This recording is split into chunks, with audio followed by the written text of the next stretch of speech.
And हो जाएगा, लेकिन तुम्हारे हाथ में कभी परमात्मा नहीं आएगा। तुम्हारी कल्पना ही गलत है, पर जो तुम्हारे अंदर बैठा हुआ है उसको तुम बाहर खोजोगे तो कैसे मिलेगा? वो मंदिर में नहीं है, तीर्थ स्थान में नहीं है, किसी स्वामी में नहीं है, किसी गुरु में नहीं, किसी में नहीं है, वो तुम्हारे में ही है। तुम जब अंतर्मुखी होंगे ना, तो जिस दिन अंतर्मुखी होंगे तो तुम्हारे को बाहर की सारी खोज ही बंद हो जाएगी, बाहर ढूंढना ही बंद हो जाएगा।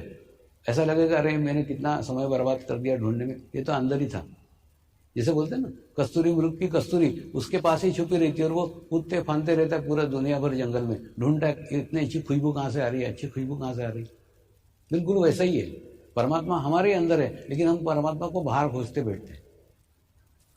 तो आप परमात्मा को बाहर कितना भी खोजते बैठो, परमात्मा बाहर है ही नहीं। हाँ, जब तक तुम्हारा चित्त अंदर नहीं आता, जब तक चित्त भीतर नहीं आता, और भीतर जाने के बाद में आप आत्मनिर्भर हो जाओगे। परमात्मा दूसरा है ही नहीं। जब दूसरा है ही नहीं, तुम्हारे अंदर परमात्मा है, फिर किसको खोजोगे, किसको ढूंढोगे? कोई ढूंढने की, खोजने की, भटकने की कोई आवश्यकता ही नहीं है। और कोई माध्यमों की आवश्यकता नहीं है, कोई गुरु की आवश्यकता नहीं है, कोई समाधि की आवश्यकता नहीं है, कोई मंदिर की आवश्यकता नहीं, कोई मूर्ति की आवश्यकता, कुछ नहीं आवश्यकता है। ये केवल मैं अनुभव के आधार पर कह रहा हूं। हिमालय में जो ऋषि मुनि बैठे हुए हैं, उनके किलोमीटर्स तक, सैकड़ों किलोमीटर तक कुछ भी ऐसा नहीं है जिसको आप धर्म का सोचते हैं। ना कोई मंदिर है, ना कोई माला है, ना कोई मूर्ति है, ना कोई पोथी, कुछ भी नहीं है। किलोमीटर तक कुछ भी नहीं, एकदम सुनसान है। उसके बावजूद भी सबने परमात्मा की अनुभूति की हुई है, परमात्मा का अनुभव किया है, वो परमात्मा में लीन है। वो कैसे? कि उन्होंने उनके ही भीतर के परमात्मा को पा लिया है, और पाने के बाद में वो अपने ही आनंद में, वे अपने ही खुशी में, अपनी ही मस्ती में मस्त रहते हैं। बाहर खोजने की, बाहर ढूंढने की, बाहर भटकने की उनको आवश्यकता ही नहीं रहती। तो एक तो ये परमात्मा है जिसको हम जिंदगी भर बाहर खोजते बैठते हैं, और जिंदगी भर बीत जाने के बाद में भी वो अंत तक हाथ में नहीं आता है। और दूसरा है सुख। सुख भी हम जिंदगी भर बाहर खोजते रहते हैं। हम सुख के लिए परावलंबी है, माने दूसरा हमको सुख देगा तब हमको सुख मिलेगा, हम हमारे से सुख नहीं प्राप्त कर सकते। जबकि सुख भी हमारे भीतर है, हमारे अंदर है। तुम अगर सुखी होना चाहो तो दुनिया की कोई ताकत तुमको दुखी नहीं कर सकती, और तुम अगर दुखी होना चाहो तो तुमको दुनिया की कोई ताकत सुखी नहीं कर सकती। दुख और सुख एक ही सिक्के के दो पहलू है। तुम अगर दुखी हो सकते हो तो सुखी हो सकते हो, और सुखी हो सकते हो तो दुखी हो सकते हो। तो उससे अच्छा है सुख को भी अपने भीतर खोजो ना।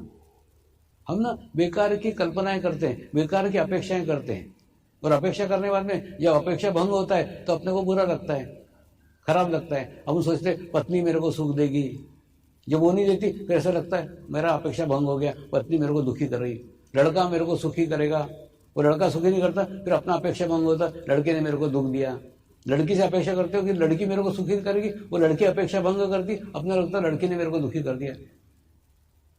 ये इसलिए दुखी हुए क्योंकि तुम सुख की कल्पना उनसे कर रहे थे, सुख के लिए तुम दूसरे के ऊपर निर्भर रह रहे थे। तुम ये जितने साधन ढूंढते जाओगे बाहर कि ये चीज मेरे को सुखी करेगी, ये बंगला मेरे को सुखी करेगा, ये कार मेरे को सुखी करेगी, ये वस्तुएं मेरे को सुखी करेगी, यानी तुम सुख के लिए आत्मनिर्भर नहीं हो। तुम सुख के लिए दूसरे के ऊपर निर्भर हो कि तुमको दूसरा सुखी करेगा। तुम्हारी सुख की खोज बाहर है। जैसे परमात्मा की खोज बाहर है ना, वैसे सुख की खोज भी बाहर है। उस सुख को भीतर अनुभव करो, अंदर अनुभव करो। एक बार जीवन में आत्म सुख का अनुभव करो, आपको बाहर के सुख की आवश्यकता ही नहीं रहेगी। आप आपके भीतर से इतने खुश रहोगे, इतना प्रसन्न रहोगे, इतने आनंदित रहोगे कि जीवन का संपूर्ण आनंद, जीवन का पूर्ण सुख आपके आत्मा के सानिध्य में आपको प्राप्त हो सकता है। आत्मा और परमात्मा अलग नहीं है, और आत्म सुख उसके सानिध्य में हमको प्राप्त होता है, लेकिन ये दोनों ही चीजें हम जीवन भर बाहर खोजते रहते हैं। परमात्मा को बाहर खोजते रहते हैं और सुख को बाहर खोजते रहते हैं, और दोनों को भीतर से प्राप्त करने की आवश्यकता है।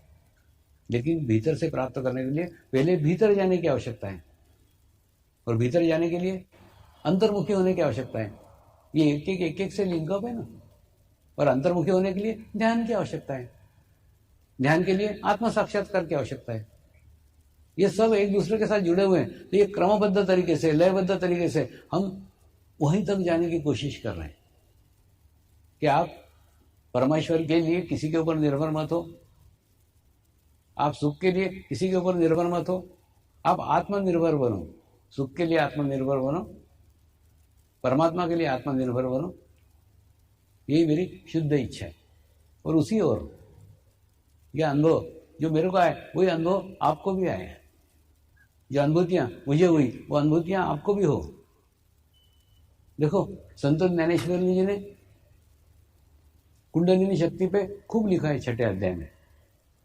उससे क्या क्या लाभ होते हैं, क्या क्या शारीरिक लाभ होते हैं, क्या क्या मानसिक लाभ होते हैं, क्या क्या आध्यात्मिक लाभ होते हैं, सबका वर्णन किया है। लेकिन कहीं पे भी जागृति कैसी होती है, वो जागृत कैसे होती है, उसके बारे में कहीं पे भी कुछ नहीं लिखा। आपको क्या लगता है उनको पता नहीं था? उनको पता था। उन्होंने उनके गुरु से परमिशन भी मांगी थी कि ये इतना सब लिखा है, लिखने के बावजूद भी अगर अनुभूति नहीं कराई, अगर उसका अनुभव नहीं कराया, तो लोगों का उसके ऊपर विश्वास नहीं आएगा। लोग कैसे समझेंगे, कैसे जानेंगे? गुरु ने कहा ये तुम्हारा कार्य क्षेत्र नहीं है, ना तुम्हारा कार्य क्षेत्र है, ना ये काल है। आज से 700 साल बाद, आज से 800 साल बाद एक ऐसा काल आने वाला है जिस काल में ये कार्य सार्वजनिक रूप से होगा। आज हम उस काल में जीवित हैं।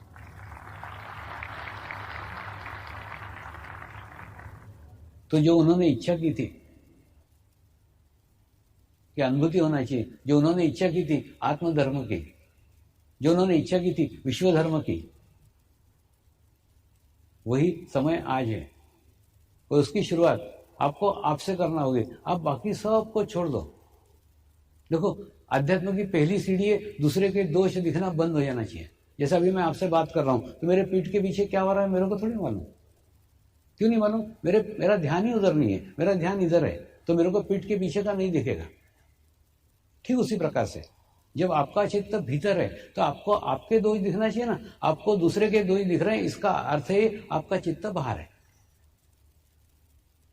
आपका चित्त बाहर है, इसलिए आपको दूसरे के दोष दिख रहे हैं। अगर आपका चित्त अंदर है, तो आपको पहले आपके दोष दिखेंगे। आपके कौन से दोष हैं, आपके कौन सी खराबियां हैं, क्या सुधारने की आवश्यकता है, कौन से आपके चक्र पकड़े हुए हैं, कौन से चक्रों के दोष हैं, ये सबसे पहले आपको दिखेंगे। क्योंकि वो आपके जितने करीब है, वो आपके जितने पास है, उतने दूसरे के नहीं है। और दूसरा, दुनिया में हम किसी को भी सुधार नहीं सकते। सच बता रहा हूं, हम किसी को नहीं सुधार सकते। दुनिया में हम सुधार सकते हैं तो केवल अपने आप को। अपने आप को सुधारो ना, दुनिया गई भाड़ में। दुनिया से क्या कर लेना देना अपने को? तुम तुम्हारे आसपास अपने को सुधारो, अपनी निजी एक दुनिया बनाओ। 20 फीट की दुनिया, 15 फीट की दुनिया, और वो 20 फीट की दुनिया लेके आप दुनिया के कोई भी कोने में चले जाओ, आपकी दुनिया वैसी होगी। शांत दुनिया, कल्याणकारी दुनिया, सुरक्षित दुनिया। उस दुनिया में कोई भी व्यक्ति आएगा तो वो शांति का अनुभव करेगा। और ऐसी दुनिया आप निर्माण कर सकते हैं आपका आभामंडल बना करके। ऐसी दुनिया आप निर्माण कर सकते हैं आपका ओरा बना करके। एक शांत ओरा, एक शांत आभामंडल आप आपका बना सकते हैं। ये हो सकता है। तो जो हो सकता है वो छोड़ करके हम दुनिया को सुधारने जाते हैं, दुनिया की शांति देखने जाते हैं, दुनिया का कल्याण करने जाते हैं, जो हमसे कभी भी संभव नहीं है। विश्व की कल्पना पिंडे ब्रह्मांडे, ब्रह्मांडे पिंडे बोलते हैं ना, वैसा है। छोटा सा विश्व, निजी विश्व, प्रत्येक का अपना होता है और अपने विश्व को हम जैसा चाहें वैसा विकसित कर सकते हैं, बढ़ा सकते हैं, वृद्धिगत कर सकते हैं।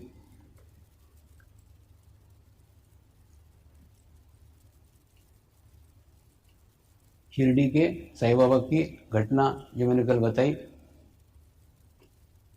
उसके बाद में मैं मुंबई में आया और मुंबई में मेरे पहले ही शिविर के अंदर, मेरे पहले ही कार्यक्रम के अंदर एक प्राणी किलिंग की टीचर थी, निमिषा बहन, वो आई हुई थी। उसको सब लोग सम्मान देते थे, रिस्पेक्ट करते थे, आदर करते थे। वो प्राणी किलिंग के क्लासेस चलाती थी। मेरे को तो कोई जानता नहीं था, मैं एकदम सड़क छाप आदमी था, कोई पहचानता ही नहीं था मेरे को, क्योंकि एकदम मुंबई में नया था। लेकिन वो जैसे कार्यक्रम में आई ना, तो कार्यक्रम में अटक गई और अटकने के बाद में गोल गोल गोल गोल गोल गोल गोल गोल घूमने लग गई। और वहां पे मेरा हाथ देख रहा था कि लोग यहाँ के चले जाएं तो मैं इसको स्थिर करूं, मैं इसको बैलेंस करूं, लेकिन लोग तमाशा देखने के लिए और इकट्ठा हो रहे थे। दूसरा, उनके एक साथी थे, वो उस कुंडलिनी को और नीचे बिठाने का कोशिश कर रहे थे, जबकि मेरे को पता था वो नीचे बैठेगी नहीं। जहां से उठाई हुई है ना, वो वहां तक जाएगी। सहस्त्रार से अगर मैं बैठ करके उठा रहा हूं तो सहस्त्रार चक्र तक ही आएगी, वो बीच में कहीं नहीं रुक सकती। कुछ नहीं, थोड़ी देर बाद में उनके पीठ के पीछे मैंने हाथ से ऐसे वाइब्रेशन दिए और ज्यादा एनर्जी बढ़ाई। एनर्जी बढ़ा करके जैसे उनके सर के ऊपर हाथ रखा, उनका घूमना एकदम बंद हो गया। और जैसे बंद हो गया, उन्होंने कहा, मैं इतने दिनों तक पुस्तक लेके दुनिया को खोज रही थी, आज मुझे मेरा प्रॉपर गाइड मिल गया। मैंने उसको कहा, तेरे को देख के मैं पहचान गया था कि तेरे जीवन में कोई जीवंत गुरु का आगमन हुआ नहीं है। इसी कारण आज्ञा चक्र तक प्रैक्टिस की हुई थी, आज्ञा चक्र तक कुंडलिनी आई और अटक गई। और उनकी विशेषता, उन्होंने अपने सभी शिष्यों को बताया कि मेरे को मेरे से भी हायर ज्ञान मिला है, मैं वो लेने जा रहा हूं, तुम सब आओ। तो वो सारे सेंटरों सहित इसमें शामिल हो गई। तो मेरे को सारे सेंटर से एक साथ मिल गए।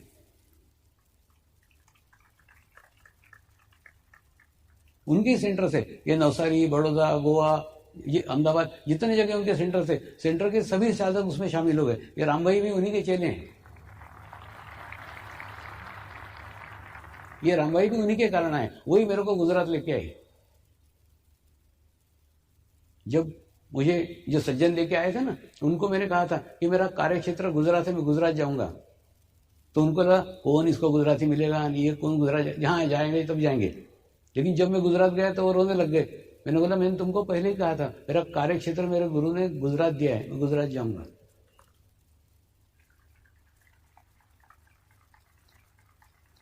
और दूसरा, ये सब जो आज हो रहा है ना, ये सब होने वाला है। ये 20 साल पहले राम भाई को चिट्ठी लेकर के मैंने भेजा था कि राम भाई, ये दुनिया आगे की 20 साल की ऐसे होने वाली है, आगे ये प्रोग्रेस होने वाला है, ध्यान की ये प्रगति होने वाली है। ये सब 20 साल पहले वर्णन करके दिया था। और राम भाई 20 साल से लगे हुए। ये आदमी एक भी पोस्ट के ऊपर नहीं है, ना आचार्य है, ना प्रमुख आचार्य, ना ट्रस्टी है, कोई नहीं, सड़क छाप आदमी है। लेकिन आज वो जितना कार्यरत है उतना मैं भी नहीं हूँ। मैं भी मेरे घर में एक रूम में पड़ा रहता हूँ, मैं कहीं आता जाता भी नहीं। वो पूरे दुनिया में घूमते रहता है, भारत भर में उसके दौरे चलते रहते हैं, भारत भर में उसके कार्यक्रम चलते रहते हैं। वो जितना व्यस्त है उतना मैं भी नहीं हूँ। और कोई पोस्ट नहीं है उसके पास में, कोई पद नहीं है। तो ये एग्जाम्पल है कि जिसको गुरु कार्य करने का है उसको पद का आवश्यकता नहीं होता।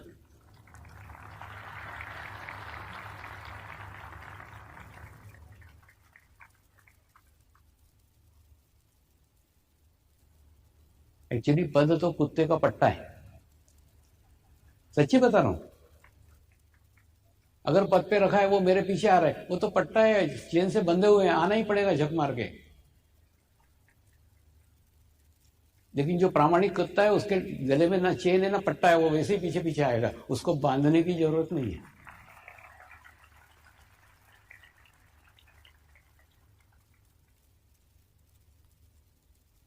तो 20 साल से ये व्यक्ति कार्यरत है और मुझसे ज्यादा कार्यरत है।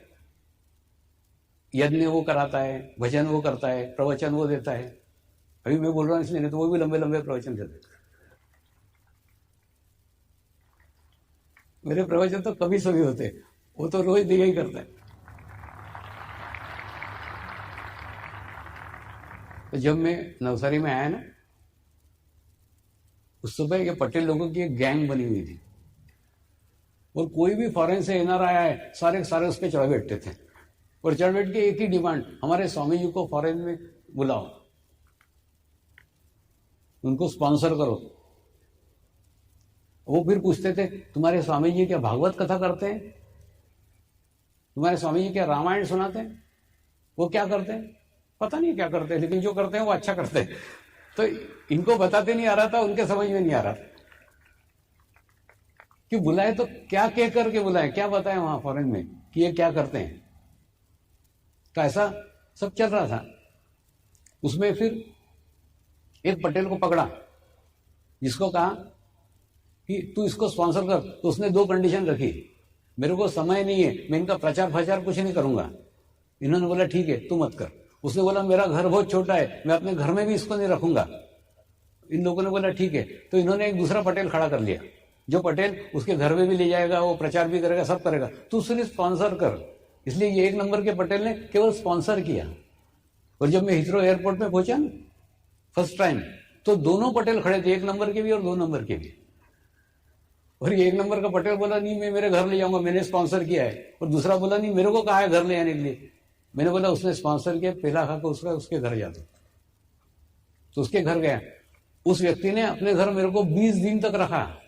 उसके घर के अंदर 80 लोगों का पहला शिविर हुआ, लंदन में जो पहला शिविर हुआ ना उसके घर में हुआ। और उसके बाद में उसको तो फिर इन्होंने पूछा तू तो बोला अपने घर में नहीं रखूंगा, शिविर नहीं करूंगा। पता नहीं हो गया, पता नहीं हो गया। तो कहने का अर्थ है जब तुम तुम्हारा विश्व लेके साथ चलते हो तो तुम विश्व के कोई भी कोने में चले जाओ, विश्व तुम्हारे जैसा होता है, विश्व जैसे तुम नहीं। तो तुम तुम्हारा हवामंडल बनाओ ना, तुम तुम्हारा ओरा बनाओ, तो दुनिया तुम्हारे ओरा में आना चाहिए, दुनिया के ओरा में तुम नहीं।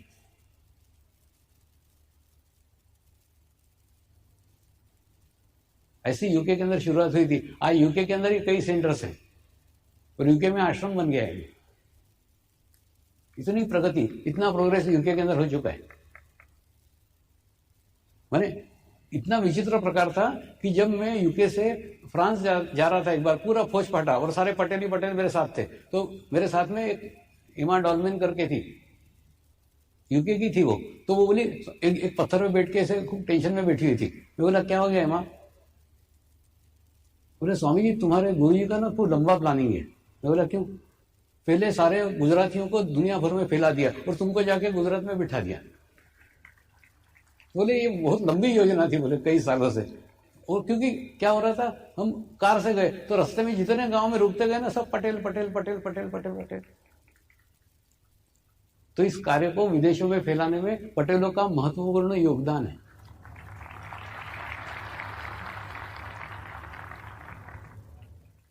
नहीं क्या होता है मन में, बाद में खूब लोग जुड़ जाते हैं, लेकिन जब आदमी सड़क छाप रहता है, कुछ नहीं रहता है, तब उसको पहचानना,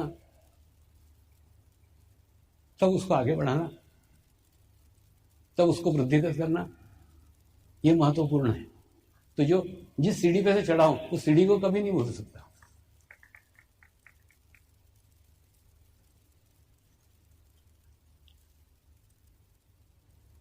ये प्रगति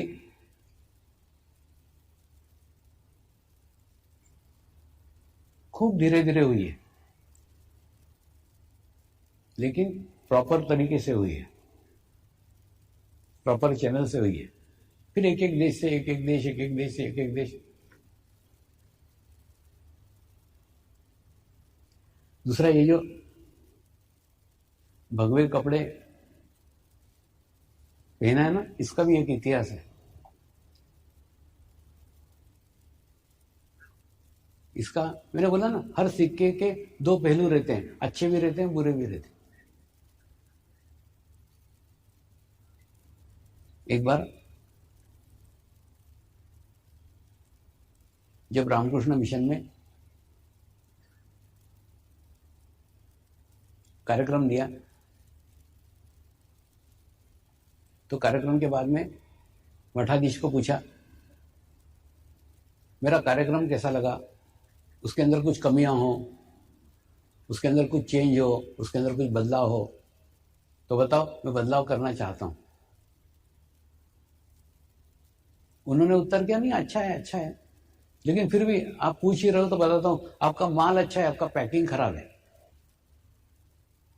मैंने पूछा, माल अच्छा है, पैकिंग खराब है का क्या मतलब? उस समय ना मैं एक लुंगी पहन करके और कुर्ता पहन करके कार्यक्रम देता था। वो लुंगी की भी हिस्ट्री ऐसी है कि एक आदिवासी रानी ने वो लुंगी खुद अपने हाथ से बुन करके दी थी। एक डंडे पे बैठी थी वो और धागे से ऐसे ऐसे ऐसे ऐसे करते करते करते हाथ से बुन करके दी थी। उसका कहना था, तुम इतने जंगलों में जाते हो, इतने घने जंगलों में जाते हो, खतरनाक खतरनाक आदिवासी जातियां हैं वहां पे, तो ये लुंगी पहनोगे ना तो लुंगी उसकी पहचान है कि तुम एक राजा के गुरु हो, तो तुमको सम्मान करेंगे, रिस्पेक्ट करेंगे। इसलिए वो लुंगी पहन करके घूमता था। वो लुंगी पहन करके वहां गया कार्यक्रम। तो उन्होंने कहा, तुम साधु के कपड़े पहन करके कार्यक्रम दो ना। मैंने कहा, क्या जरूरत है? मैं जब ऐसे ही कार्यक्रम में सामने वाले को प्रभावित कर देता हूं तो और ज्यादा ऊपर उठने की क्या आवश्यकता है? मैं चाहता हूं लोग मुझे अपने जैसा समझे। देखो, जैसे छोटा बच्चा रहता है ना, अगर अपन एक स्टेप के ऊपर बैठे रहो, उसको बोला आ जा आ जा, तो वो थोड़ा चढ़ने का कोशिश भी करेगा। अपन खूब ऊपर जाकर के बैठो और फिर बोला आ जा, वो बोलेगा, नहीं रे बाबा, इतने ऊपर तो मैं नहीं जा सकता, वो एक कदम भी नहीं चढ़ेगा। तो मैं चाहता हूं लोग मुझे अपने जैसा समझे, तो फिर मैं ऐसा ड्रेस पहन करके क्यों अलग रहूं? उन्होंने तर्क दिया कि एक संस्कृत समाचार वाचक है, वो सूट बूट पहन करके, टाई पहन करके अगर कार्यक्रम दे तो कैसा लगेगा? विचित्र लगेगा ना। वैसे ही है, तुम जब आध्यात्मिक प्रवचन दे रहे हो तो तुम्हारा वेशभूषा भी आध्यात्मिक होना चाहिए। उस आध्यात्मिक वेशभूषा का अच्छा भी परिणाम हुआ, बुरा भी परिणाम हुआ, दोनों ही आपको बताता हूं। मैंने मेरे सुख और मेरे दुख सब बांटूंगा तुम्हारे ऐसे। तो उसके बाद में हमारे घर में फिर विषय आया, तो गुरु माँ बोली, मेरे लड़कों को बाप चाहिए, साधु नहीं, तू ये कपड़े पहन के घर में मत आया करो। तो फिर कॉम्प्रोमाइज हुआ, ठीक है, प्रोग्राम के दफे पहना करेंगे, फिर बाद में घर में नहीं चलेगा। ऐसा ऐसा करके इसकी शुरुआत हुई। और उसके बाद में ये कपड़े पहन करके जब इंग्लैंड में गया ना, तो इंग्लैंड में प्रत्येक को लगा डाकू आ गया। नहीं, सच्ची बता रहा हूं। जिनके घर पे रुका था ना, वो मेरे को, उनकी पत्नी, खाना खाने बैठो ना, बिजली का बिल भरने का है, वो मकान की किस्त भरने की है, इसका टेलीफोन का बिल भरने का, दुनिया भर का। मेरे के समझ में नहीं आता था ये सब, मेरे को क्यों सुनाती ऐसे। बाद में जब उनसे कुछ भी पैसे नहीं लेके जब वहां से चला गया, तो उनके समझ में आ रही, ये तो कुछ अलग ही है, अपन तो कुछ और ही सोच रहे थे। क्या होता है मालूम है? ये साधु जाकर के बाहर इतना मांगते, दूसरा भिखारी को तुम धुतकार सकते हो, साधु को भगा भी नहीं सकते। डर लगता है, पता नहीं कुछ ना कुछ लेके जाएगा ही, मांगेगा ही, तो डरते लोग। सच्ची बता रहा हूं। अब जैसे मैं नवसारी में पहली बार आया ना, एक पटेल के घर में रुका था। पटेल के घर में बादाम का हलवा बन रहा है, नारियल का पानी बन रहा है। मैंने बोला, ये क्यों? तो बोले, हमने सुना है कि सब स्वामी बादाम का हलवा खाते। मैंने बोला, मेरे बाप ने नहीं खाया कभी बादाम का हलवा। और मेरे को नीचे बादाम का हलवा, मेरे को नीचे नारियल का पानी, सादा नल का पानी पिला। नहीं, मतलब ऐसी कुछ छवि बना के रखी है साधुओं की, ऐसी कुछ संतों की और ऐसे कुछ गुरुओं की, कुछ पूछो मत। समाज पूरा थर्राता है ऐसा, थर थर थर थर थर थर, कैसे घर में जाओ। लेकिन आपको बताता हूं, गृहस्थ होके आत्मग्लानि मत करो। अगर गृहस्थ इस मार्ग में आएगा ना, एकदम ऊपर तक जाएगा। मैं जा चुका हूं इसलिए बता रहा हूं। जापान में एक मारवाड़ी फैमिली के यहाँ 20 दिन तक रहा।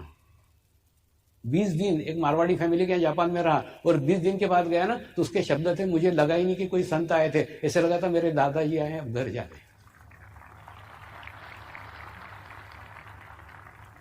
गृहस्थी बहुत बड़ी विशेषता है, खूब लचीलापन है। लचीलापन है मतलब जहां पे जाओगे, जिस तरीके से उस परिस्थिति से में एडजस्ट हो जाओगे। तुम्हारा कुछ भी ये चाहिए वो चाहिए, कुछ भी नहीं है।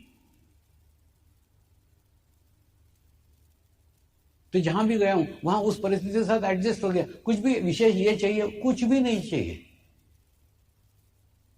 तो अगर गृहस्थ इस मार्ग में आता है ना, खूब ऊंचाइयां पकड़ सकता है। क्यों? क्योंकि उसकी कोई कंडीशनिंग नहीं है, उसके नियम नहीं। और दूसरा, अरे बाबा, जैसी खदान वैसी मिट्टी, ये कौन सा मेरे को मिला है?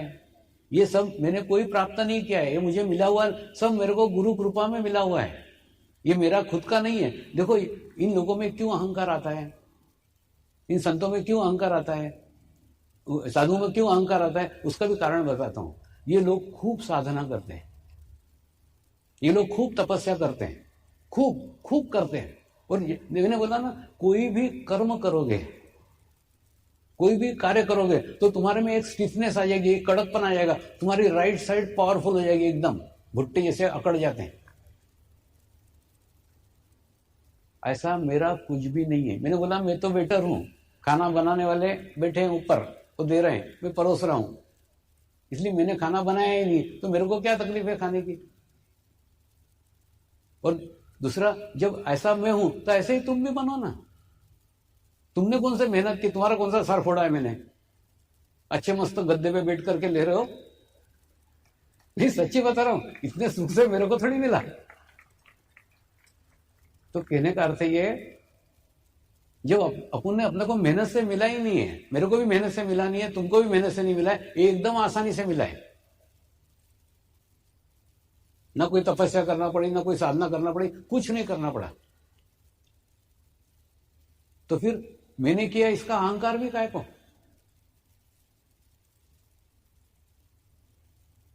तो लंदन से मैं लेस्टर गया, लेस्टर से वेल्स गया, और पूरा दौरा इंग्लैंड का करने के बाद में वापस लंदन आया। और लंदन से जब वापस भारत निकलने को था ना, तो वहां के कुछ अंग्रेजों ने पैसा इकट्ठा किया और पैसा ला करके मेरे को दिया, कुछ पाउंड थे वहां के। बोले स्वामी जी, आपने नहीं मांगा कहीं पे भी, लेकिन हमारी इच्छा है, आप इतने दूर से आए हो तो आप कुछ लेके जाओ, ये आपके लिए हम मदद कर रहे हैं। मैंने उनको कहा, हाथी की मदद कभी चूहा कर सकता है क्या? तुम्हारी साधकों की संख्या चूहे जैसी है, भारत में संख्या हाथी जैसी है, तुम हमको क्या मदद करोगे? तुम एक काम करो, ये पैसा तुम्हारे पास रखो और उसको वृद्धिगत करो, उसको गुरु कार्य में लगाओ। ये ऐसा स्टैंड, ऐसा निर्णय केवल लंदन में लिया, और लंदन से दुनिया भर में कितने सारे 22 कंट्रीज के अंदर फैल गए।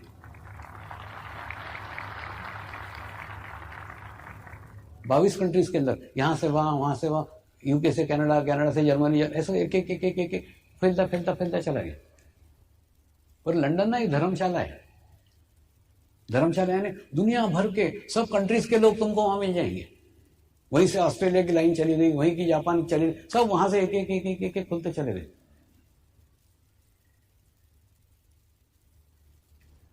लेकिन भगवे ड्रेस का प्लस और भगवे ड्रेस का माइनस दोनों ही आपको पता है कि इसका अच्छा भी है, बुरा भी है।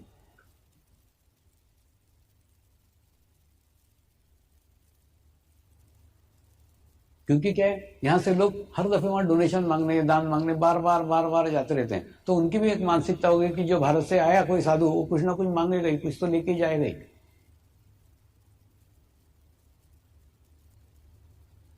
उस मानसिकता को तोड़ा है सचमुच। अपने यहां साधुओं की संख्या खूब बड़ी है, और खूब बड़ी है, और कितनी आध्यात्मिक प्रगति हुई है, कितना आध्यात्मिक प्रोग्रेस हुआ बताऊं क्या? उसका एग्जाम्पल, नोटबंदी के समय एक भी 500 की, 1000 की नोट डोनेशन बॉक्स में नहीं आई।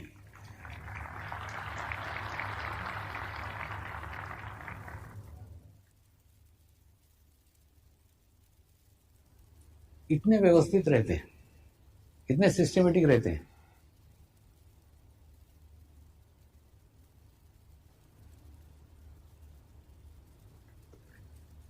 आज का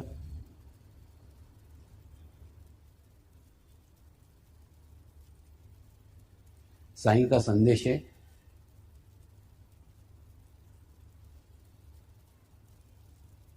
उदी। शिरडी के साईं बाबा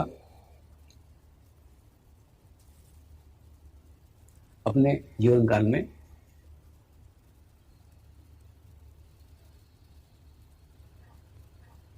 भक्तों से दक्षिणा ग्रहण करते थे।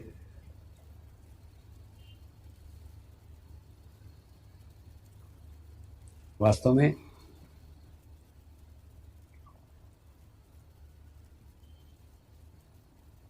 दक्षिणा तो केवल एक माध्यम था।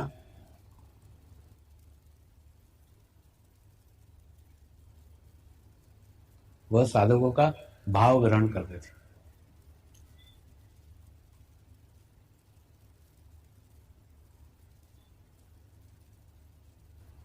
वो दक्षिणा इसलिए ग्रहण करते थे,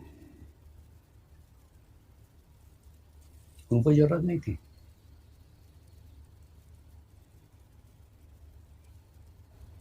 वो तो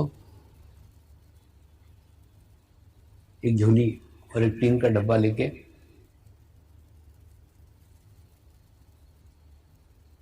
घर घर भिक्षा मांगते थे।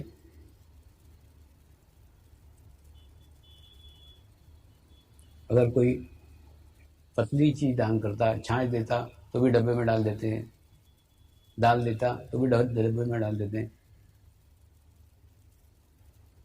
कोई रोटी देता, आटा देता तो झोले में डाल देते। ऐसे घरों में भिक्षा मांग करके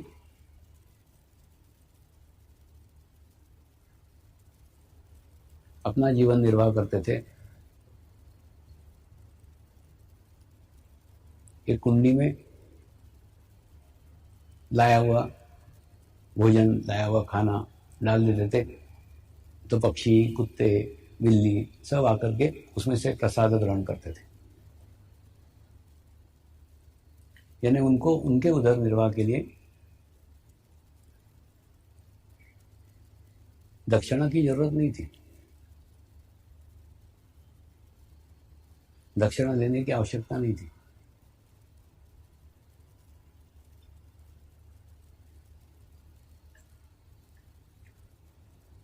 लेकिन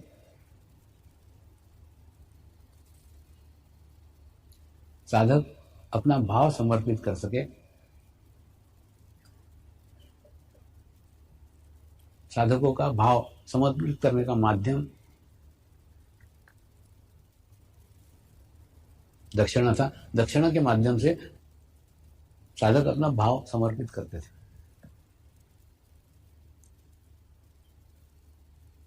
उन भक्तों से ग्रहण की गई दक्षिणा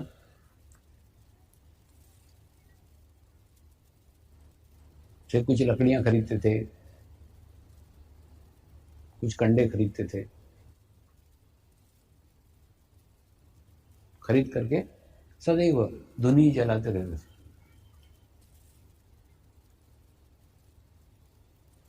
और धुनी जलाने के बाद धुनी की जो राख निकलती थी